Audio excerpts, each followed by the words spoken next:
पर चिराग पासवान को रेणु कुशवाहा ने तगड़ा झटका दिया, तेजस्वी यादव के साथ आ गई। देखिए, कुशवाहा वोट बैंक पर तेजस्वी यादव की पकड़ है। वो चाहते हैं कि बिहार विधानसभा चुनाव तक इस पर और पकड़ मजबूत कर ले, क्योंकि इसका फायदा उनको लोकसभा चुनाव में हुआ है। ऐसे में रेणु कुशवाहा को टिकट मिलते ही बड़ा ऐलान किया है। क्या कुछ कह रही हैं बातों को? जहाँ मैं कहना चाह रही थी मोबाइल में तो आगे है पढ़ाई बनते हुए हम लोगों को क्या छुपाने मेरा नाम रेणु कुमारी सर्टिफिकेट है और हम लोग राशि छुपाने के चक्कर में लोग पूछते थे क्या नाम है, तो कहते थे लोग पूछते थे ऊपर वाला के नीचे वाला। हमका ये हमको नहीं पता है, जो समझना है समझ। तो मैं आपको ये कहना चाह रही हूँ, आदरणीय नेता लालू प्रसाद जी को इस तथाकथित घोटाले में फंसाने का सामंतवादियों ने काम किया। वही लालू यादव जी ने हम लोगों को ताकत दी, हमारे अंदर शक्ति दी थी, हमारे अंदर ऊर्जा दी थी, समानता का पाठ पढ़ाया था, सामाजिकता का पाठ पढ़ाया था, समता मूलक समाज बनाने का पाठ पढ़ाया था, गंगा जमुना संस्कृति को आगे बढ़ाने का पाठ पढ़ाया था। लेकिन गरीब का बेटा मुख्यमंत्री की गद्दी पर बैठे और उन्हें कोई आरोप न लगे। आज कौन ऐसा व्यक्ति है जिसने चोरी नहीं किया है? कौन ऐसा व्यक्ति है जिसके अंदर कोई काला पानी नहीं छुपा हुआ है? लेकिन अगर गरीब का बेटा कोई छुपा जाता है, भाई अरे यार चलते हुए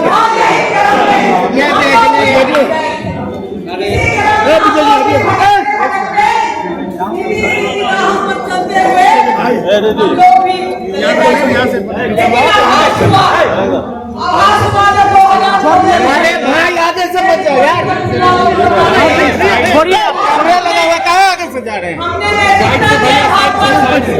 मंत्री पद से त्यागपत्र दे दिया नैतिकता के आधार पर, लेकिन मोरालिटी के आधार पर त्यागपत्र देने का हमें ये हमारा उसको एक दंड भुगतना पड़ा, मुझे रोड पर खड़ा कर दिया गया। मुझे समझ में नहीं आया, लोग बोलते हैं जननायक कटोरी भी बोलते हैं, जेपी को बोलते हैं, लेकिन अगर आप सही काम करने लगे तो लोगों के आप में होता है। साथियों, लोग कहते हैं चारा घोटाला से कितने बड़े बड़े घोटाले हुए हैं, लेकिन उसकी कोई जांच नहीं हुई, उसके जांच करने की हिम्मत किसी में नहीं है। इसलिए कि उनकी कुर्सी चली जाएगी, उनकी गद्दी चली जाएगी, उन्हें राहत चाहिए, सत्ता से भोगने का राज चाहिए। साथियों, हम आप ही लोगों से जानना चाहते हैं, यहाँ हमारे साथ मीडिया के बंधु हैं, पत्रकार बंधु भी हैं, विभिन्न जाति समाज के लोग हैं। हम आपसे पूछना चाहते हैं और जानना भी चाहते हैं कि 20 साल में नीतीश जी ने जो कसमें खाई थी कि वे सरकार बनाएंगे, नया बिहार बनाएंगे, उस कसम को उन्होंने तोड़ा ही नहीं, उन्हें गलत करके फेंक दिया और बिहार को भ्रष्टाचार के कष्ट में गिरा दिया। आज भी बिहार पिछड़ा है, आज भी बिहार एक अच्छे स्कूल के लिए दस रहा है, आज भी बिहार एक अच्छे हॉस्पिटल के लिए दस रहा है। या पुल बना देने से और पुल भी जो लगातार गिरता है, या बांध बना देने से, या कंक्रीट का सड़क बना देने से ही विकास हो जाता है? क्या मानव मूल्यों का विकास नहीं होना चाहिए? क्या रोजगार नहीं होना चाहिए? आजादी का अमृत वर्ष बन रहा है, आजादी का अमृत वर्ष बन रहा है और 5 किलो अनाज के लिए हमारी बहू बेटियां 5 किलो अनाज के लिए हमारी बहू बेटियां लाइन में लगती है। आज भी क्या नहीं जरूरत है? क्या अमृतकाल है? हमारे बेटे आज भी पढ़ने के लिए बाहर जाते हैं। मैं आपसे जानना चाहती हूँ, 20 साल से नीतीश जी का राज है, 20 साल से नीतीश जी का राज है, क्या उन्होंने फ्लैट को रोका? लालू जी मना किए थे? क्या उन्होंने एक भी इंडस्ट्री लगाया? लालू जी मना किए थे? किसने रोका था? भ्रष्टाचार भ्रष्टाचार बन गया है, कहीं कोई काम नहीं हो रहा है, माँ बहनों की इज्जत सुरक्षित नहीं है। साथियों, महाभारत काल में तो द्रौपदी का केवल निजी हुआ था, लेकिन आज इस नीतीश जी के एनडीए के काल में द्रौपदी का सीधा नहीं बदली, खत्म हो रहा है। आप सारे लोग कहते हैं। तो साथियों, एक चीज में बात है, अभी जब तेजस्वी जी सरकार में थे तो उन्होंने 62% आरक्षण दिया। हमारी आबादी तो, हमारे पिछड़ों की दलितों की आबादी तो 90% है। जगदेव बाबू भी कहते थे 100 में 90 सीधा को 90 भाग हमारा है। हमें 90 भले नहीं दिए, हमें 65% आरक्षण दिया था। लेकिन जब नीतीश जी इस गठबंधन से हटके, महागठबंधन से हटके जब वो चले गए एनडीए में, तो इस बात को भुला गए। इस बात को भुला जाते हैं कि हम गरीब के बदौलत हैं, हम पिछड़ों के बदौलत हैं, हम गरीब के बदौलत हैं। इस बात को भूल जाते हैं और उन्होंने आरक्षण को नई सूची में दाखिल करने का काम नहीं किया, क्योंकि उन्हें डर है कि भाजपा अगर इनकी बात को रखेंगे तो भाजपा उनका फाइल खोल देंगे। कौन फाइल खोलेंगे?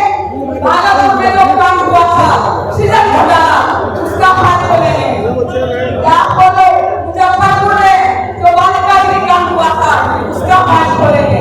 और आप देख रहे हैं कि कितने ऑफिसर के घर में करोड़ों करोड़ों रुपया मिल रहा है, जज के घर में मिल रहा है। वो चोर नहीं है, वो घोटालेबाज नहीं है। जो सामंती में जो बड़े बड़े अपराधी अभी भी राजनीति में हैं, करोड़ों करोड़ों की संपत्ति कमा रहे हैं, तो वो घोटालेबाज नहीं है, वो चोर नहीं है। लेकिन अगर पिछड़ा का बेटा, पिछड़ा की बेटी अगर कुछ करने चलता है तो जो हो जाता है वो गलत हो जाता है। तो 20 साल में आप क्या किए? 20 साल में आपने क्यों नहीं सुधारा? पूरे खातों खुद में आपका, आपकी कथनी और कर्मी में अंतर है। आप बोलते कुछ है और करते कुछ है। साथियों, कितनी बात बताऊं,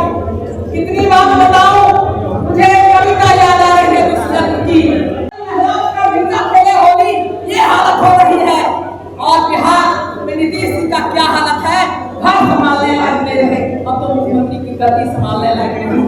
इसीलिए आइए और मैं आपसे यही कहना चाहूंगी कि ये जो वक्त है बड़ा क्रिटिकल वक्त है। अगर इस वक्त पर आप सब लोग कोई नहीं समझे, 5 किलो अनाज पर हमारी माँ बेटियों को आप रखना चाहते हैं, 5 किलो अनाज पर हमारी माँ बहनों को रखना चाहते हैं, बेटे को आप अच्छी शिक्षा स्वास्थ्य दिलाना चाहते हैं, तो आने वाला समय आप लोगों को माफ नहीं करेगा। याद रखिएगा, अगर आपने आने वाला समय तेजस्वी जी के सारे लोग साथ रहे तो फिर हमारा स्वर्णिम भविष्य होगा। नहीं तो कल आपके बेटे पूछेंगे कि पिताजी, आपके बेटे पूछेंगे कि पिताजी जब तेजस्वी जी अपने सारे सोनाम को छोड़ करके जब बिहार की गली गली घूम रहे थे तो आपने उन्हें नहीं साथ दिया। पूछेंगे आपकी बेटी कि जब हमारी इज्जत की रक्षा के लिए, हमारी माई बहन योजना की रक्षा के लिए जब तेजस्वी जी भारी गर्मी में गली गली घूम रहे थे तो आप उसका साथ क्यों नहीं दिया?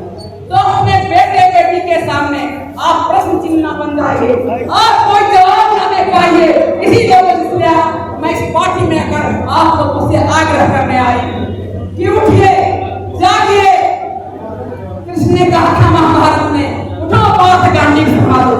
आपको याद होगा कि अर्जुन भी भटक गया था, उसे लग रहा था इस बार हमारा आदमी, उस बार हमारा आदमी, हम कैसे बाहर चलाएंगे। उसी समय कृष्ण ने कहा था कि जो असत्य की राह पर है उस पर काम चलाओ। इसीलिए उन्होंने कहा था उठो पार्थ गांधी संभालो।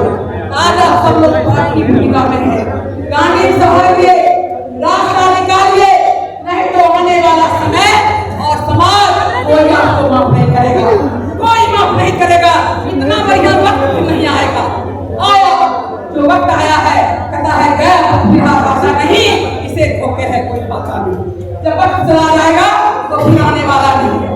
इसीलिए अंतिम में मैं अपने नेता तेजस्वी जी, आदरणीय मंगीलाल मंडल जी, अभय कुशवाहा जी, आलोक मेहता जी सहित रंगीले साहू जी सहित सभी अंगीगत नेताओं का शुक्रिया आभार व्यक्त करते हुए, और मेरे वो साथी जो जाने अनजाने परोक्ष और अपरोक्ष रूप में मुझे बराबर कहा करते थे कि आप तेजस्वी जी से क्यों नहीं मिलती हैं, तेजस्वी जी से क्यों नहीं मिलती हैं, और तब आकर मैं भी तेजस्वी जी को बार-बार कहती थी कि जल्दी मिले, जल्दी मिले।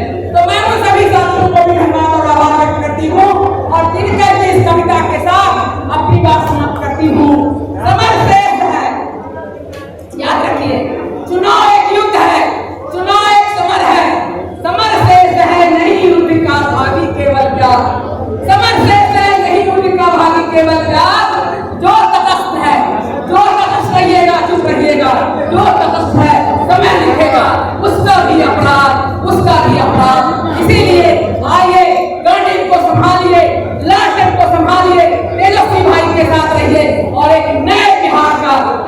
विकसित बिहार के लिखने में निर्माण की कहानी लिखने में अपना योगदान दें।